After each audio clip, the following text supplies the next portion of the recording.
Welcome today to Advice for Grad Students, or What I Wish I Knew When I Was a First or Second Year Grad Student. I'm Phil Haun, your host, an MIT alum.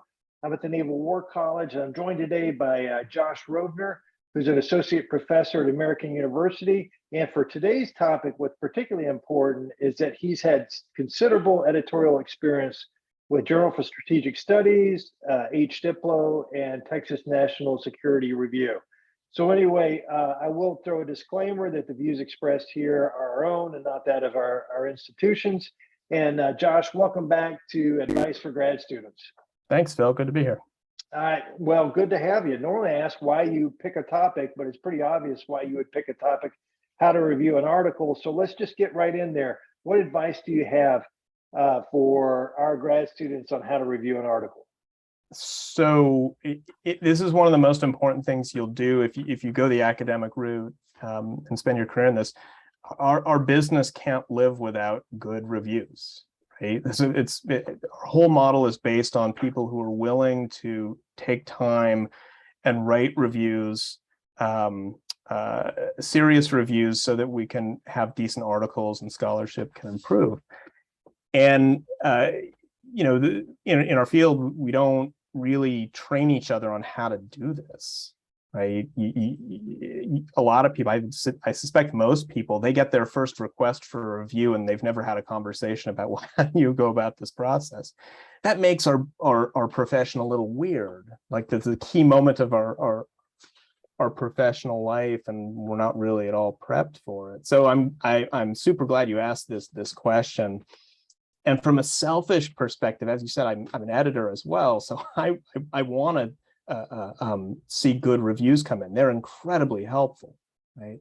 So the two big pieces of advice I have for how to do a good review are to imagine that you're the author of the piece, right, that's being reviewed, and then to imagine you're the editor in charge of the process of going from peer review to refereeing to possibly publication, right? When you put yourself in others' shoes, it changes how you approach the review process itself. So imagine you're the author. Like every time, you'll do 1 million of these reviews if you haven't done some already, but you get these manuscripts in, and you got to remember first that this is somebody's blood and sweat that has gone into this piece of research and writing, right? Don't be a jerk. Right? Take it seriously, right? Be direct in your critique, and don't mince words if there's things you think are not good about it. But don't be snarky. Don't be a jerk about it. I promise you, editors aren't impressed with that. Nobody likes that. Right? We just want help in understanding how to produce better scholarship. The author certainly doesn't want to get reviewer comments back that are snarky or rude, right? And a lot of us have gotten those comments back. It's not a fun experience, and it's not a helpful experience either. It's not good for our profession. Even if you think that the manuscript you're reviewing is subpar, even if you think there's sort of glaring gaps in it, even if you think that it's not good at all, don't hit send if you've got a snarky tone. Right? You just don't want to do that. So that's the first thing. The second thing to do, if you're imagining being the author, is what do you want to get back from the reviewer beyond a review that just says this is perfect, publish as is? That's not going to happen. What you really want to do is get the kind of practical feedback that will help you write a stronger piece, right? The kind of practical feedback that says, hey, when I look back at this article 5 years from now, I'm not going to be embarrassed by it, right? The kind of practical advice that says, somebody might actually read this argument 5 years from now, or even 10 years or 20 years from now, that it will still resonate because I've gotten these really good comments by a smart reader that's helped me predict in advance what's going to help this piece, right? So think about how you can help the author craft a better product, right? Not just ways that you can knock it down or things that are obviously wrong, but imagine that you can help the author write something of value to everybody. Imagine helping the author produce a piece that other people are going to read and benefit from, right? If you go in with that mindset, that you're actually helping produce a piece that's going to make other people smarter, that's great, right? I'm not saying go in there and just like accept everything or err on the side of being too generous.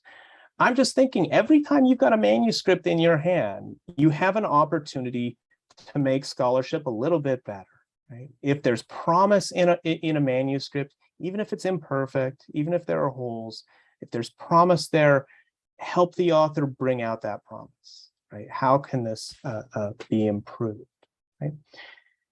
At times you have to be a little more direct. If there are really sort of glaring problems with it, you have to be blunt about that, right? And you have to list them and take the time. And again, here's an opportunity to help the author, like point him towards things that he should be reading, right? Other people who have made arguments that would help him out, right? It's no fun getting a rejection letter from a journal, but sometimes those can be useful. If the comments are good, even getting an article turned back can be useful. So that's my first big piece of advice. Put yourself in the shoes of the author. Second big piece of advice, put yourself in the shoes of the editor, right? Imagine you are an editor of a journal, somebody who has a general knowledge of the field, but probably doesn't have a particular knowledge of the thing that you are writing about. This is what happens most often, right? So when I was at the Journal of Strategic Studies, this happened all the time. Like manuscripts would come in and they would do case studies that I had never heard anything about, right? Or areas of strategic theory or arguments about specific kinds of conflict that I knew something about, but I wasn't expert on it, right? So at that point, the job of the editor is to find willing reviewers who actually do know the substance and the details of those kinds of arguments, right?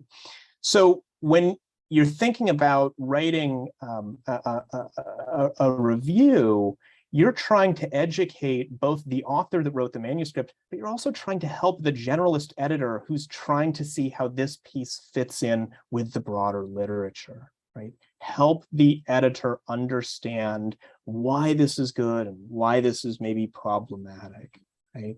That is incredibly important when it comes time to referee decisions among multiple reviewers and make a final call on a manuscript. One other thing on this issue of what we need as editors from reviewers, tell us the reason. If you don't like a manuscript, or if you don't think a manuscript should go forward, tell us the reasons. Like be direct, be precise, be detailed, and that's great. But if you love a manuscript, you got to tell us why you love it, right? Sometimes reviews will come in and they'll say, like, this is a wonderful argument. I learned a lot from it. You should publish it. And that doesn't help. Like, if the review stops there, that really puts the editor in a bind, right? Because why is this so good, right? It really helps to have you sort of list the reasons why this is important, right? Is this a novel theoretical claim, or is it a particularly strong expression of theory? Is the history important and understudied, right? Is this pushing our thinking forward? List the reasons why it's good, right? And this is, I guess I would just end on this. The most common thing that we'll see is reviews that have long lists of bad things, right? And positive reviews won't have that much explanation about why it's good, right? We need to know that, right? So on both sides of it, whether it's critical or whether it's positive, lay out your suggestions and your reasonings as best as you can. Okay, well, Josh, those are two great points. We're almost come to the end of time, but I've got another practical aspect here, which is, you know, these come in. How much time grad students don't have a lot of time for this. They Yeah. should do it. How much time should you spend on doing something like this for an article? So I almost never ask a grad student to do a review. In fact, I've never asked a graduate student to do an article review, because graduate students should be writing their dissertation, period. Right? So I don't want them to be doing that. When you get out into when you're past graduate school and you're getting these and doing these a long time, there's no fixed amount of time that it should take. But I mean, really anything short of a few hours is problematic. Right? You really should commit. It takes an hour maybe to read the thing, or longer, depending on how closely you're reading it.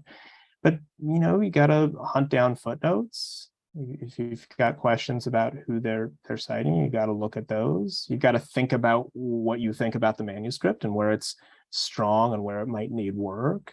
In my experience, anything less than 3 hours is I'm probably not doing a good enough job on it. Sometimes it takes longer than that too. So be judicious when you get review requests in. If you can do it, we really appreciate it. But if you can't take the time, please just say, I'm sorry, I can't do this right now.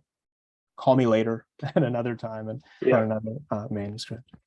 Okay, well, we've come to the end of the time, but I liked everything that you said, and I would put in another plug. This is so important for our profession that when I get a request in, I put it as a higher priority than my own research, because I think this is one of the fundamental things that we do is put others. It's taking care of our peers.